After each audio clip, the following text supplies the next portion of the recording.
అందరికీ praise the lord. మనలో చాలా వరకు ఇలా అనుకుంటుంటారు. కొందరు బ్రదర్స్ అయితే ఈ లోకంలో ఉన్న కొంతమంది అబ్బాయిల త్రాగుడు తిరుగుడు ఇవేం లేకుండా బాప్తిజం తీసుకుని ప్రతి ఆదివారం ఆరాధనలో పాల్గొంటూ దేవుని పట్ల భయభక్తులు కలిగి జీవిస్తున్నాను.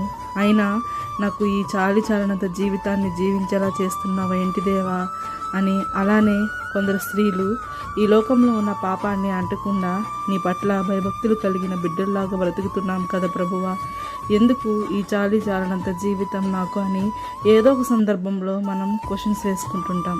అయితే నా ప్రియమైన సహోదరి సహోదరులారా, ఈ రోజున ఈ వాక్యం మీ కొరకే. ప్రభువు కన్నులు నీతిమంతుల మీదను, ఆయన చెవులు వారి ప్రార్థనల వైపును ఉన్నవి అని 1 పేతురు 3:12 ఈ విధంగా మాట్లాడుతున్నారు. దేవుడు మీ యొక్క ప్రతి పరిస్థితిని ఎరిగి ఉన్నాడు. ఈరోజు మీ యొక్క స్థితిగతుల కొరకు బాధపడబాకండి. మీరు దేవుని కొరకు తీసుకునే ప్రతి స్టెప్పు పరలోకంలో మీ యొక్క స్థానాన్ని సిద్ధపరచడానికి దేవుడు క్యాలిక్యులేట్ చేస్తుంటాడు.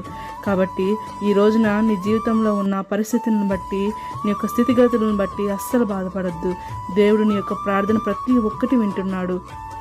నీవు అవి పొందుకోవడానికి కొంత సమయం లేట్ అవుతుంది అంతే తప్పించి నిన్ను వదిలిపెట్టలేదు. ఆయన నిన్ను ఎప్పుడు హత్తుకొని నీ కొరకు ఎదురు చూస్తూనే ఉన్నాడు. ఆయన